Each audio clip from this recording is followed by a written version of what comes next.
भूषित करार नवनीरदाभा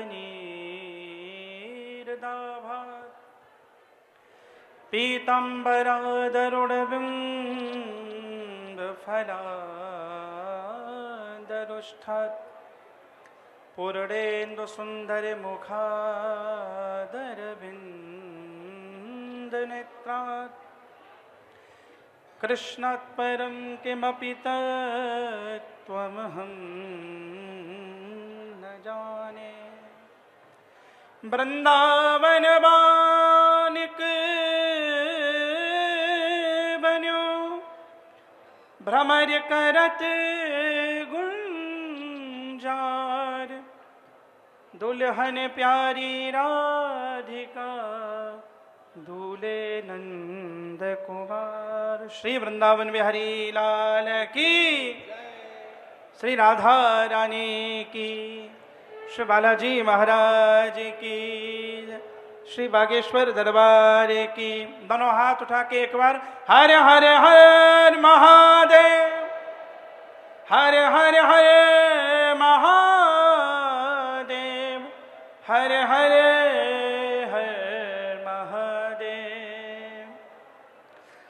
आज शिवरात्रि के पावन अवसर पर देवादिदेव महादेव भूत भावन अभयंकर भगवान अवगढ़दानी आशुतोष महादेव भगवान काशी विश्वनाथ के चरणों में प्रणाम करते हुए श्री बागेश्वर धाम में विराजमान श्री बालाजी महाराज, इस धाम में विराजमान प्रत्यक्ष अप्रत्यक्ष सूक्ष्मात्म सूक्ष्म समस्त दिव्याति दिव्य शक्तियों को प्रणाम करते हुए इस मंच पर अपने पावन दर्शनों से मंच को गौरव प्रदान कर रहे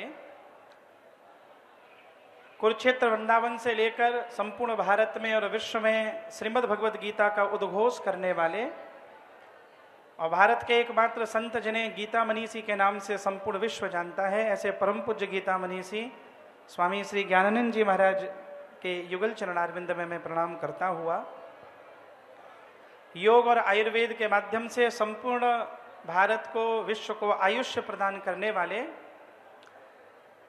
उम्र में तो वो 53 साल के हैं, मेरा नाम संजीव कृष्ण है, वो बालकृष्ण है, वो अभी भी 53 साल में बालकृष्ण ही हैं और वह बालकृष्ण के जैसे ही हैं। ऐसे हमारे श्रद्धेय आचार्य श्री बालकृष्ण जी महाराज भारत को यज्ञमय करने वाले, जब भगवान ने यज्ञ दान तपक कर्म न त्याज्यम कार्यमेव तत्या घोषणा की, ऐसे जम्मू में कश्मीर में हमारे सैनिकों के शहीदों के लिए काम करने वाले परम पूज्य श्री बद्रीनाथ वाले महाराज जी इस मंच पर विराजमान संपूर्ण संतों को प्रणाम करते हुए संस्कार चैनल के सीईओ हमारे भाई श्री मनोज त्यागी जी, मैं बहुत आनंदित हूँ, आह्लादित हूँ। आज इस पावन क्षण का मैं साक्षी बन रहा हूँ। प्रथम तो जितने भी जोड़े आज दाम्पत्य के सूत्र में बंध रहे हैं, मैं उन्हें मेरी शुभकामनाएं प्रेषित करता हूँ।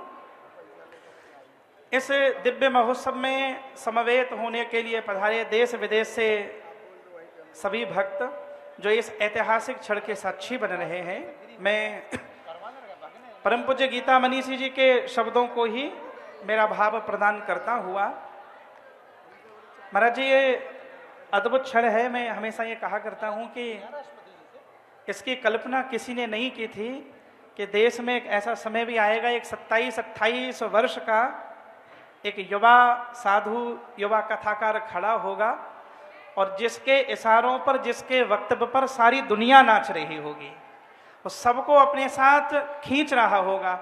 सुना तो हमने ये था कि वृंदावन में कृष्ण बंसी बजाते थे तो ब्रज गोपिकाएं अपने घर परिवार सब काम को छोड़कर चली आती थी। ये जितने भी संत यहाँ पर विराज रहे हैं, कोई योग आयुर्वेद के अनुसंधान में लगा है, कोई यज्ञ में लगा है, कोई गीता के कार्य को विश्व में पहुंचाने में लगा है, लेकिन बागेश्वर महाराज का जब आग्रह आता है तो अपनी अपनी साधना, अपने अपने तप, अपने अपने कार्य क्षेत्र को छोड़कर सब लोग यहाँ दौड़े चले आते हैं। वह ना केवल बोलते हैं, अपितु उन्होंने अपने वक्तव्य को आचरण से भी समाज के सामने प्रस्तुत किया है। सनातन की बात मंच से करना, हिंदुत्व की बात मंच से करना, हम सब कर ही रहे हैं, करते रहे, पर हमारी प्रसन्नता यह है कि हमारी कथा परंपरा का एक युवा साधु बहुत आगे चलकर जो केवल बोल नहीं रहा, अपने आचरण से समाज में प्रतिष्ठापित भी कर रहा है। आज के समय में एक बेटी का विवाह करना, दो बेटी का विवाह करना कितना कठिन हो जाता है, लेकिन वो 250 बेटियों का विवाह कर रहे हैं। मुझे लगता है कि अभी जो डॉक्यूमेंट्री हमने देखी थी, यहाँ कितने सारे लोगों के नेत्र सजल थे, और मैं इन संतों को जानता हूं, इनके चरणों में बचपन से बैठा। समाज में रहते हुए गंभीर मुद्रा इन्होंने बनाए रखी थी, पर मुझे मालूम है इन सबके नेत्र सजल थे। हम लोग खुद अपने अश्रुओं को नहीं रोक पा रहे थे।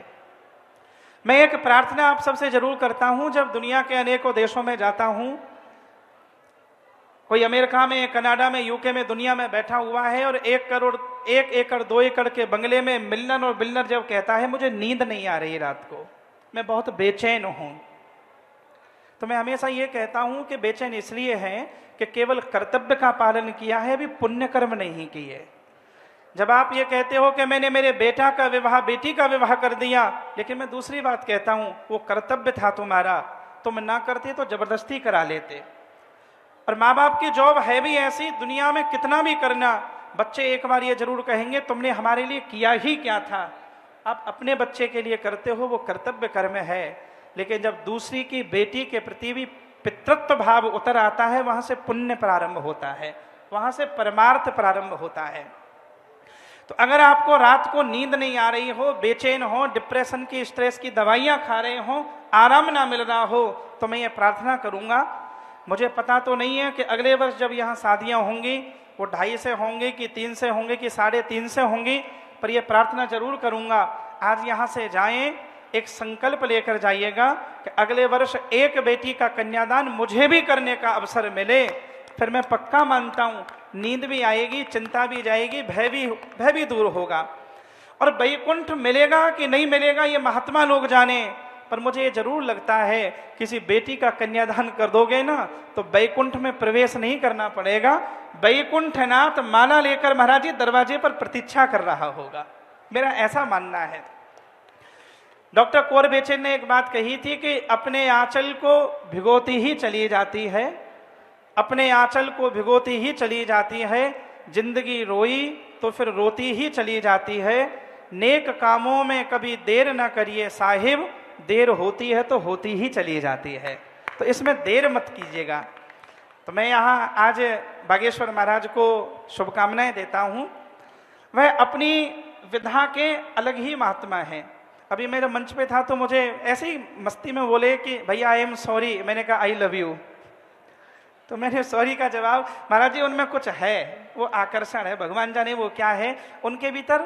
और मेरी यह भी मान्यता है, ये जितना भी देख रहे हो अब मैं पक्का मान गया हूं, यद्यपि पर्चा वो बनाते हैं, पर मैं ये मानने लगा हूं ये कर नहीं रहे, अब कोई करा रहा है। हाँ, अब कोई बंसी बजा रहा है, कोई गदा दे रहा है, कोई शक्ति दे रहा है। मनुष्य से तो संभव नहीं हो सकती, कोई रात के 4-5 बजे तक जग के व्यवस्थाएं देख रहा हो और 8 बजे फिर जगकर उसी चमक के साथ आ जाए।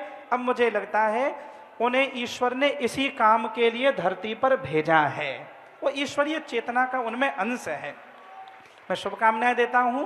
वह अनुज हैं, भ्राता हैं, और उनका ये जो सारल्यता है, थोड़ा कुछ प्राप्त करने के बाद आचार्य जी लोगों को कुछ मिलता है तो कुछ बदल जाता है, बहुत कुछ मिलता है तो बहुत कुछ बदल जाता है, सब कुछ मिल जाता है तो सब कुछ बदल जाता है। पर ये मुस्कुराहट और सरलता जो 10 वर्ष पहले थी ना, वो आज भी विद्यमान है। कहीं प्रसिद्धि कीर्ति बोल नहीं रही उनके ऊपर। मैं शुभकामनाएं देता हूं, भगवान आपको खूब ऊर्जा दे।